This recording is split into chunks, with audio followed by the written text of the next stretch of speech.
നമസ്കാരം, എൻ്റെ പേര് സിദ്ദിഖ്. ഞാൻ ഇന്നലെ നിങ്ങൾക്ക് പ്രിസണേഴ്സ് ഡിലമയെക്കുറിച്ചും ഇക്വിലിബ്രിയത്തെക്കുറിച്ചും ഗെയിം തിയറിയെക്കുറിച്ചുമൊക്കെ ക്ലാസ് എടുത്തിരുന്നു.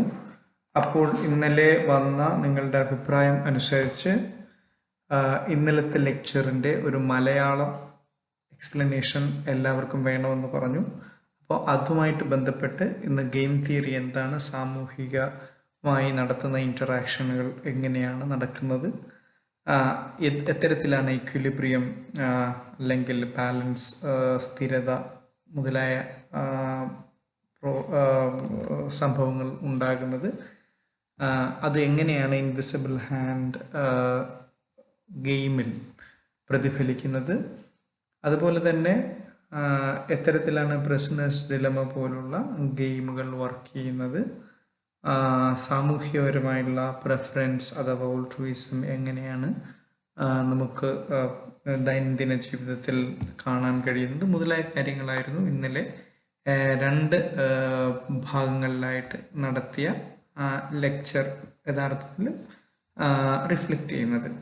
അതിൻ്റെ ഒരു മലയാളം സംഗ്രഹമാണ് ഇന്നത്തെ ലെക്ചർ. ദീർഘമായ ഒരു ലെക്ചർ അല്ല ഞാൻ നടത്താൻ ഉദ്ദേശിക്കുന്നത്. ആദ്യമായിട്ട് എന്താണ് സാമൂഹിക ഇൻറ്ററാക്ഷൻ അല്ലെങ്കിൽ സോഷ്യൽ ഇൻറ്ററാക്ഷൻ എന്ന് നമുക്ക് മനസ്സിലാക്കാം. അതുപോലെ തന്നെ എന്താണ് ഗെയിം തിയറി എന്ന് പറയുന്നത്. ഗെയിം തിയറി എന്ന് പറഞ്ഞാൽ നമുക്ക് ചുറ്റും നടക്കുന്ന എല്ലാ കാര്യങ്ങളെയും എല്ലാ പ്രവർത്തനങ്ങളെയും പൊതുവായിട്ട് നമുക്കൊരു ഒരു ഒരു കളിയായിട്ട് കണക്കാക്കാൻ കഴിയും, ഗെയിമായിട്ട് കണക്കാക്കാൻ കഴിയും. കാരണം ഏതെങ്കിലും ഒരു തരത്തിലുള്ള ഔദ്യോഗികമായ അല്ലെങ്കിൽ ഫോർമലായോ അല്ലെങ്കിൽ ഇൻഫോർമലായോ ആയിട്ടുള്ള നിയമങ്ങളോ അല്ലെങ്കിൽ ചില പ്രവർത്തന ശൈലിയുടെ അടിസ്ഥാനത്തിലോ ആണ് നമ്മൾ എല്ലാ പ്രവർത്തനങ്ങളും നടത്തുന്നത് എന്നുള്ളതിൻ്റെ അടിസ്ഥാനത്തിലാണ് എല്ലാ പ്രവർത്തനവും അല്ലെങ്കിൽ സാമൂഹ്യപരമായിട്ടും വ്യക്തികൾ നടത്തുന്നതുമായിട്ടുള്ള എല്ലാ ഇടപാടുകളെയും നമുക്ക് ഗെയിം തിയറിൻ്റെ പശ്ചാത്തലത്തിൽ കൊണ്ടുവരാൻ കഴിയുമെന്ന് പറയുന്നത്.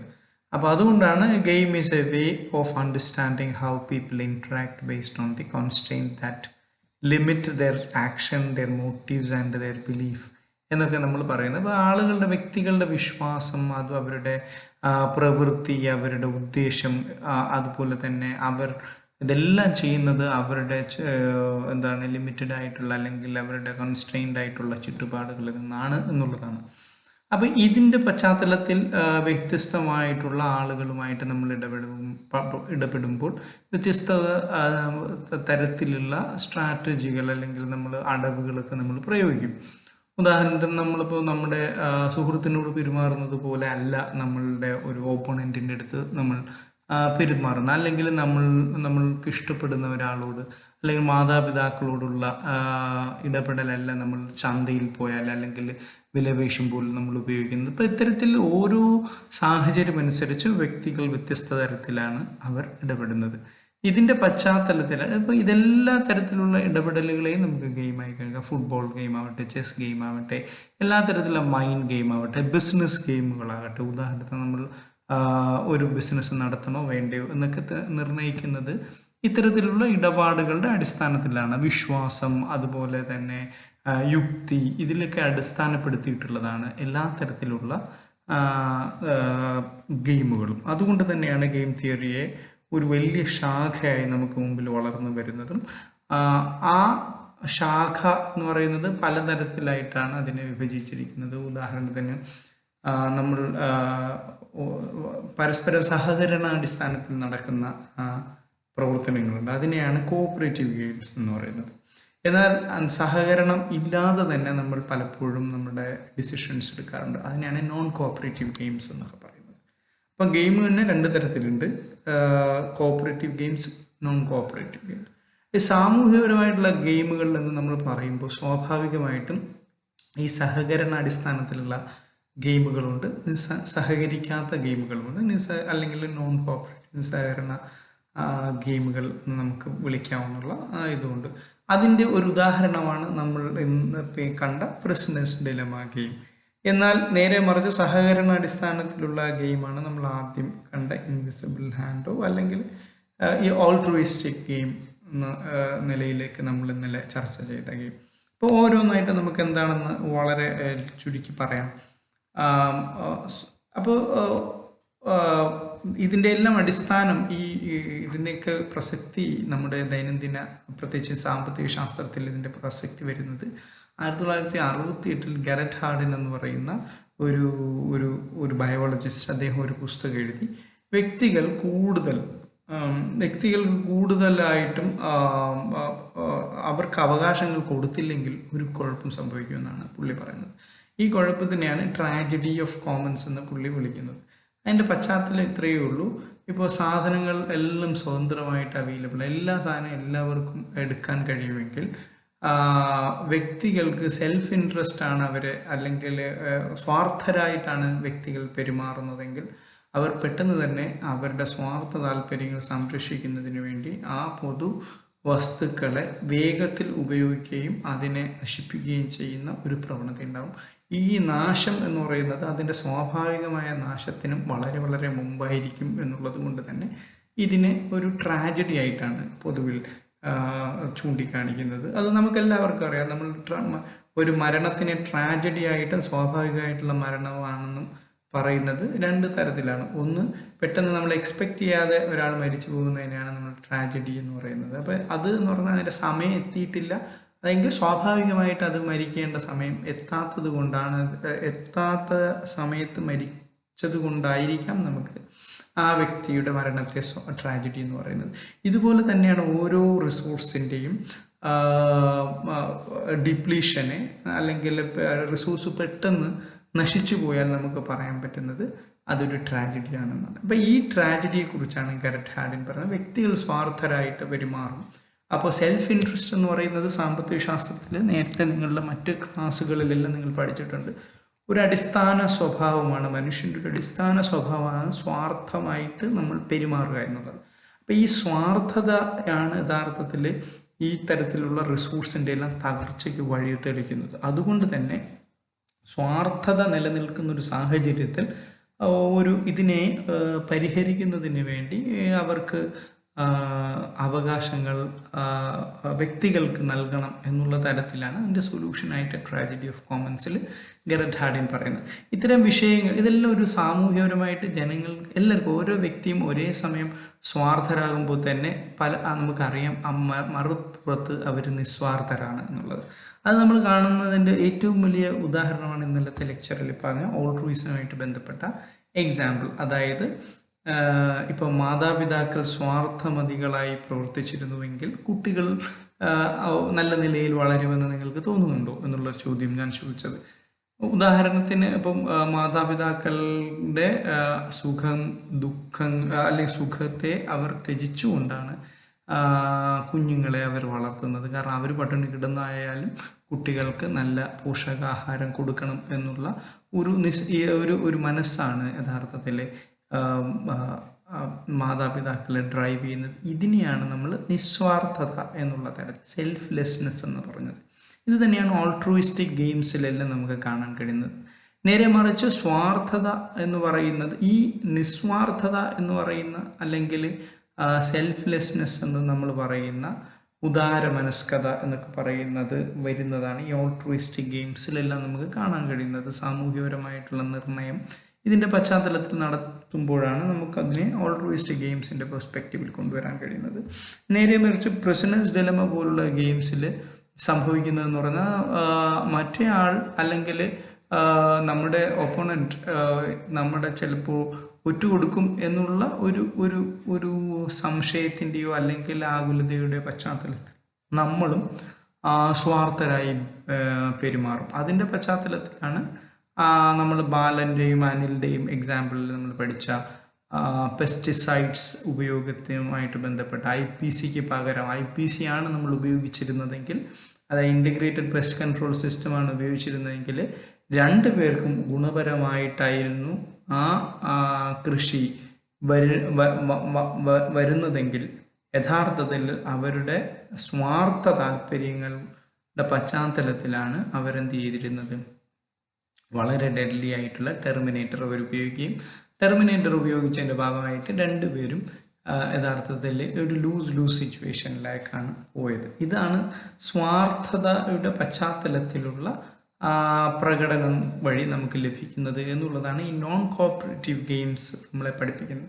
ഇതേ സാധനം തന്നെയാണ് നമുക്ക് പ്രിസണേഴ്സ് ഡിലമയിലും കാണാൻ കഴിയുന്നത്. കാരണം പ്രിസണേഴ്സ് ഡിലമയിൽ പൊതുവായിട്ട് ഉപയോഗിച്ചിരിക്കുന്ന രണ്ട് വസ്തുത എന്ന് പറയുന്നത്, എങ്ങനെയാണ് ഒരു പ്രിസണർ, രണ്ടുപേരും അവരൊരിക്കലും സംസാരിക്കുന്നില്ലെങ്കിലും പോലും അവർ നടത്തിയ ക്രൈമോ അല്ലെങ്കിൽ അവർ വിറ്റ്നസ് ചെയ്യപ്പെട്ടിരിക്കുന്ന ഒരു സാഹചര്യത്തിൽ രണ്ട് people are at wrong time and wrong place എന്നുള്ള ഒരു കാഴ്ചപ്പാടാണല്ലോ ഒരാളെ ഒരു ക്രൈമിൻ്റെ ഭാഗമാക്കുന്നത്.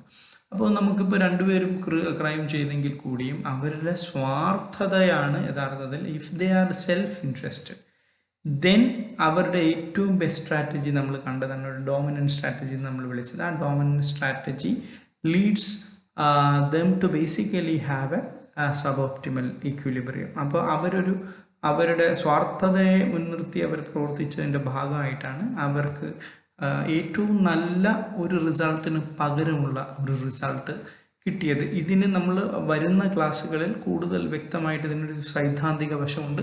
ആ സൈദ്ധാന്തിക വശമൊന്നും ഇപ്പം ഞാൻ പറയുന്നില്ല, അത് അടുത്ത ലെക്ചറിൽ നമുക്ക് മനസ്സിലാക്കാൻ പറ്റും. ആ സൈദ്ധാന്തിക വശം അല്ലെങ്കിൽ ആ സൈദ്ധാന്തികമായിട്ടുള്ള ഒരു ബാലൻസ് ആണ് യഥാർത്ഥത്തിൽ അവരുടെ റിസൾട്ട്. ആ റിസൾട്ടിനെയാണ് നമ്മൾ പ്രിസണേഴ്സ് ഡിലമയുടെ റിസൾട്ടായിട്ട് നേരത്തെ ഇന്നലത്തെ ലെക്ചറിൽ നമ്മൾ പ്രതിപാദിച്ചത്. ഇക്വിലിബ്രിയം എന്ന് പറഞ്ഞാൽ ഏറ്റവും അവരുടെ ബെസ്റ്റ് സ്ട്രാറ്റജി എന്ന് പറഞ്ഞ വസ്തുത, ആ ബെസ്റ്റ് സ്ട്രാറ്റജി എന്ന് പറയുന്നത് ഡോമിനൻറ്റ് സ്ട്രാറ്റജി ആണല്ലോ അവരുടെ. അപ്പോൾ ഞാൻ ഒരു പ്രിസണർ ആണെങ്കിൽ, അല്ലെങ്കിൽ ഞാൻ എപ്പോഴും മറ്റേയാൾ എത്രത്തോളം നല്ല ആളാണോ ചീത്തയാളോ ആയിരുന്നാൽ പോലും എൻ്റെ ഏറ്റവും ബെറ്റർ ആയിട്ടുള്ള ഒരു ഓപ്ഷൻ ആയിരിക്കും ഞാൻ എടുക്കുന്നത്. അങ്ങനെയുള്ള ബെറ്റർ ഓപ്ഷൻ ഞാൻ എടുക്കുമ്പോൾ എനിക്കൊരു ഔട്ട്കം ഉണ്ടാവും.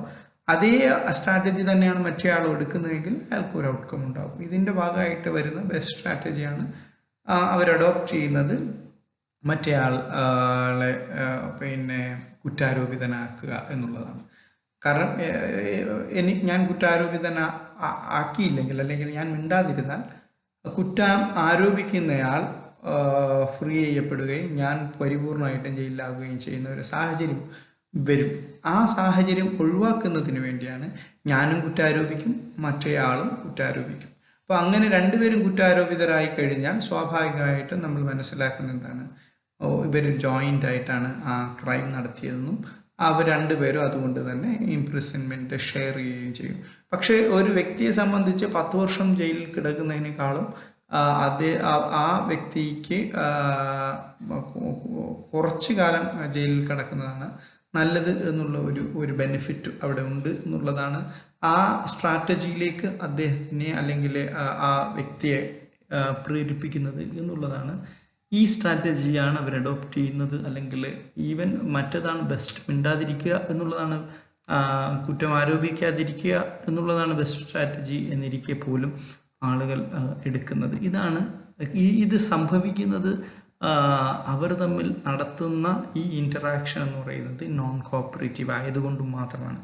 നേരെ മറിച്ച് കോപ്പറേറ്റീവ് ആണ് എങ്കിൽ നമുക്കെല്ലാവർക്കും അറിയാം, ഇപ്പോൾ 2 പേര് ചേർന്ന് നടത്തിയ ക്രൈമാണെങ്കിൽ 2 പേരും ബെസ്റ്റ് മിണ്ടാതിരിക്കുക എന്നുള്ളതാണ്. കാരണം ഇവർക്കറിയാം 2 പേരും മിണ്ടാതിരുന്നു കഴിഞ്ഞാൽ എന്ത് സംഭവിക്കും, അവർ സ്കോട്ട് ഫ്രീ ചെയ്യപ്പെടും. അങ്ങനെയാണെങ്കിൽ ഇതൊരു മൂന്നാമത്തെ ഓപ്ഷൻ, അതൊരു കോപ്പറേറ്റീവ് ഗെയിമായി മാറുകയാണ് ചെയ്യുന്നത്. അപ്പോൾ കോപ്പറേറ്റീവായിട്ട് ചെയ്യുമ്പോൾ അവിടെ യഥാർത്ഥത്തിൽ ഡിലമ തെളിയിക്കാൻ കഴിയാത്തത് ആർക്കാണ്? ഈ പറയുന്ന ഷെരീഫിന് അല്ലെങ്കിൽ പോലീസ്മാനാണ് ഈ കേസ് തെളിയിക്കാനാകാതിരിക്കുന്നത്. അപ്പോൾ അവിടെ യഥാർത്ഥത്തിൽ ഡിലമ വരുന്നത് പ്രിസണറിനല്ല, നേരെ മറിച്ച് ഈ പറയുന്ന പോലീസ് അല്ലെങ്കിൽ ഷെരീഫിനായിരിക്കും. അപ്പം ഈ ഒരു ഡിലമയാണ് ഇത് സാമൂഹ്യപരമായിട്ടുണ്ട്. അപ്പോൾ പ്രിസണറിന് ഡിലമയുണ്ടായാലും പോലീസിന് ഡിലമയുണ്ടായാലും ആ ഒരു ഗ്രൂപ്പിനെ സംബന്ധിച്ച് it's creates a kind of dilemmatic situation. അതുകൊണ്ടാണ് ഇതിനെ ഒരു പ്രിസണേഴ്സ് ഡിലമ എന്നുള്ള തരത്തിലേക്ക് പൊതുവായിട്ട് അംഗീകരിക്കപ്പെടുന്നതും അറിയപ്പെടുന്നതും. അപ്പോൾ കോപ്പറേറ്റീവ് ഗെയിമും നോൺ കോപ്പറേറ്റീവ് വശവും വരുമ്പോൾ തന്നെ ഔട്ട്കം രണ്ടായി മാറും എന്നുള്ളതാണ് ആ പ്രിസണേഴ്സ് ഡിലമയിൽ നമ്മൾ മനസ്സിലാക്കാൻ കഴിയുന്നത്. ഇപ്പം നോൺ കോപ്പറേറ്റീവ് ആണെങ്കിൽ, വ്യക്തികൾ സ്വാർത്ഥരാണെങ്കിൽ എപ്പോഴും അവരൊരു സബ് ഓപ്റ്റിമലായിട്ടുള്ള ഒരു ബാലൻസ് അല്ലെങ്കിൽ ഇക്വിലിബ്രിയത്തിലായിരിക്കും അവർ കലാശിക്കുന്നത്, അവരുടെ പ്രവൃത്തി ചെന്ന് കലാശിക്കുന്നത്. എന്നതാണ് പ്രിസണേഴ്സ് ഡിലമയുടെ റിസൾട്ട് വെച്ച് നമുക്ക് മനസ്സിലാക്കാൻ കഴിഞ്ഞത്. നേരെ മറിച്ച് ഇൻവിസിബിൾ ഹാൻഡിൻ്റെ ഇക്വിലിബ്രിയത്തെക്കുറിച്ച് നമ്മൾ ബാലയുടെയും അനിലിൻ്റെയും എക്സാമ്പിൾ നമ്മൾ മനസ്സിലാക്കേണ്ടത്, if they know even if they are not cooperating, അവർക്കറിയാം അവരുടെ ഇൻഫർമേഷൻ അവിടെ ക്ലിയർ ആയതുകൊണ്ടാണ്. അവിടെ മനസ്സിലാക്കേണ്ടതെന്ന് പറയുന്നത് അവർ കോഓപ്പറേറ്റ് ചെയ്യുന്നു എന്ന് പറയുന്നത് അവർക്ക് ഉണ്ടായിരിക്കുന്ന ഇൻഫർമേഷൻ്റെ അടിസ്ഥാനത്തിലാണ്. ആ ഇൻഫർമേഷന് എതിരായിട്ട് അവർ പ്രവർത്തിക്കേണ്ട കാര്യമില്ല.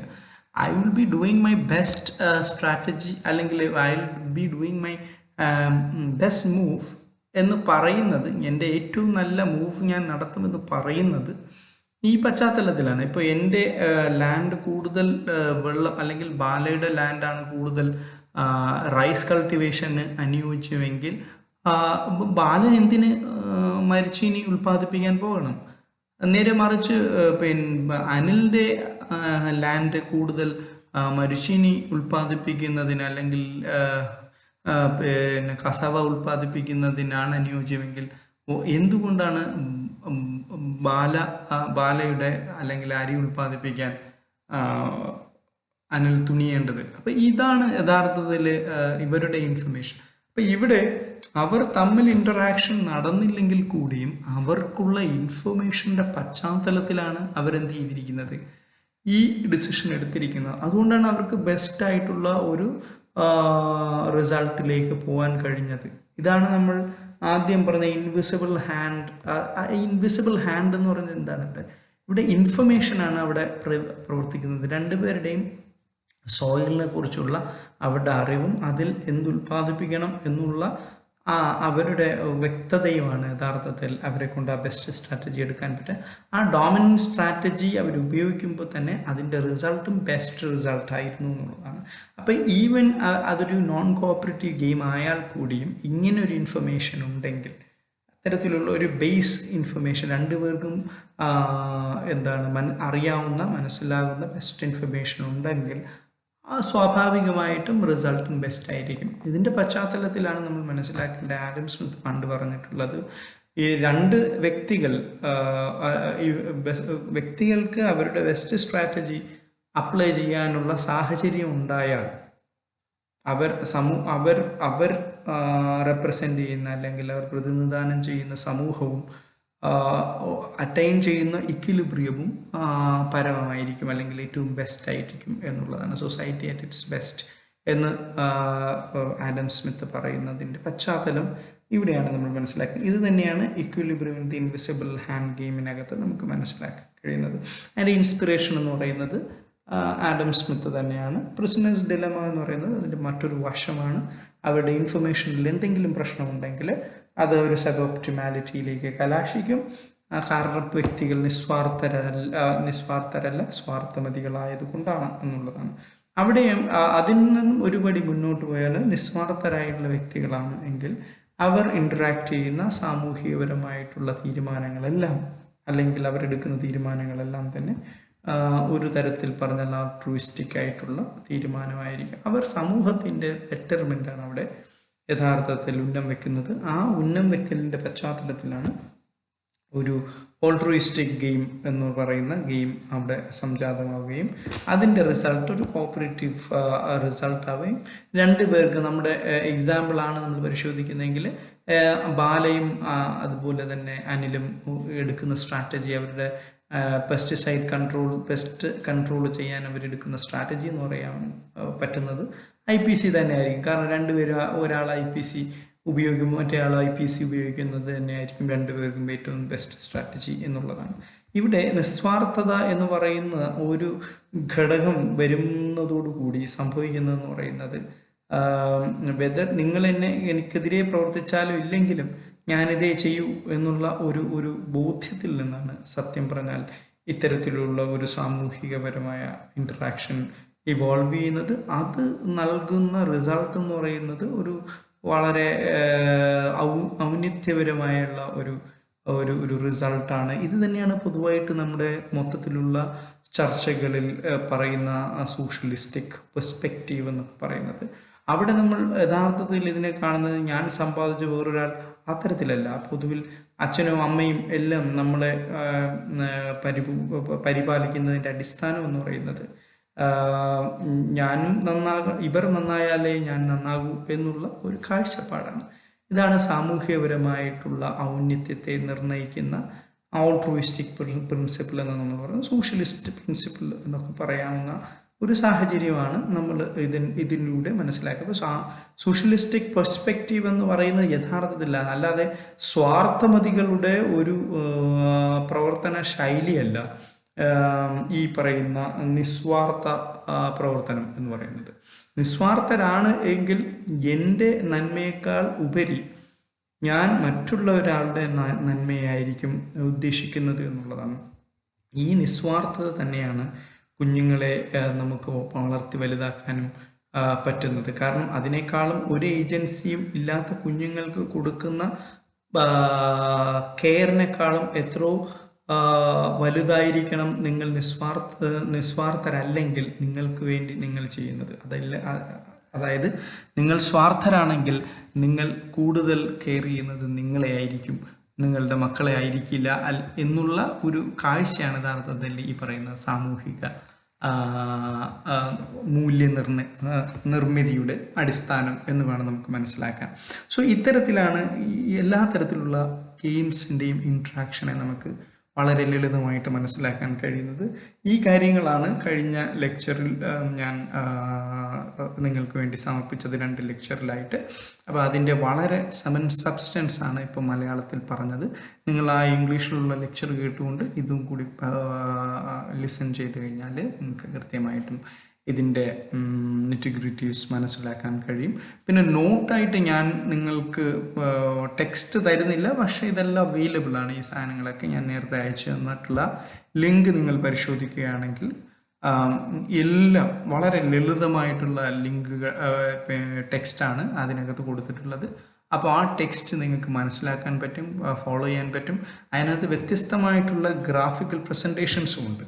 ഓരോ ഇപ്പം എങ്ങനെയാണ് ഒരാളുടെയും ഡിസിഷൻ ഫോം ചെയ്യുന്നതെന്നുള്ളത് ഏകദേശം 8-9 ഗ്രാഫ് അതിനകത്ത് കൊടുത്തിട്ടുണ്ട്. അപ്പോൾ അത് ഓരോന്നായിട്ട് നിങ്ങൾക്ക് ക്ലിക്ക് ചെയ്ത് മനസ്സിലാക്കാൻ കഴിയും എങ്ങനെയാണ് ഓരോ ആളും തങ്ങളുടെ അഭിപ്രായം രൂപീകരിക്കുന്നത്, തങ്ങളുടെ ബെസ്റ്റ് സ്ട്രാറ്റജിയിലേക്ക് എത്തുന്നത്, തങ്ങളുടെ ഡോമിനൻറ്റ് സ്ട്രാറ്റജി എങ്ങനെയാണ് ബെസ്റ്റ് സ്ട്രാറ്റജിയോ സബ് ഒപ്റ്റിമൽ ഇക്വിലിബ്രിയത്തിലോ ഒക്കെ എത്തുന്നത് എന്നുള്ളത് നിങ്ങൾക്കത് പരിശോധിച്ചാൽ മനസ്സിലാക്കാൻ കഴിയും. അതുകൊണ്ട് തന്നെ ഞാൻ പ്രത്യേകിച്ചൊരു നോട്ട് നൽകുന്നില്ല, ടെക്സ്റ്റ് ഫോർമാറ്റിൽ തരുന്നില്ല. കാരണം ഓൺലൈനായിട്ടും ഓഫ്ലൈനായിട്ടും ഒരുപാട് സാധനങ്ങൾ അവൈലബിൾ ആണ്, നിങ്ങൾക്കെല്ലാം അറിയാം. അപ്പോൾ ഈ ഒരു സാഹചര്യത്തിൽ ഇതെല്ലാം ഈ കേൾക്കുന്നത് പോലെ തന്നെ എളുപ്പമാണ്. ആ കോറിലെ ലിങ്ക് നിങ്ങൾ പരിശോധിക്കുകയും അത് ഫോളോ ചെയ്യുകയും ചെയ്താൽ വളരെ ഉപകാരപ്രദമാകുന്ന ഒരു ലിങ്കാണ്. Thank you for listening me. And ഇന്ന് ഞാൻ മറ്റ് ഭാഗങ്ങളെല്ലാം നിങ്ങൾക്ക് വേണ്ടി അയക്കുന്നതാണ്. Thank you very much for listening me. എല്ലാവർക്കും ശുഭദിനം നേരുന്നു. നന്ദി, നമസ്കാരം.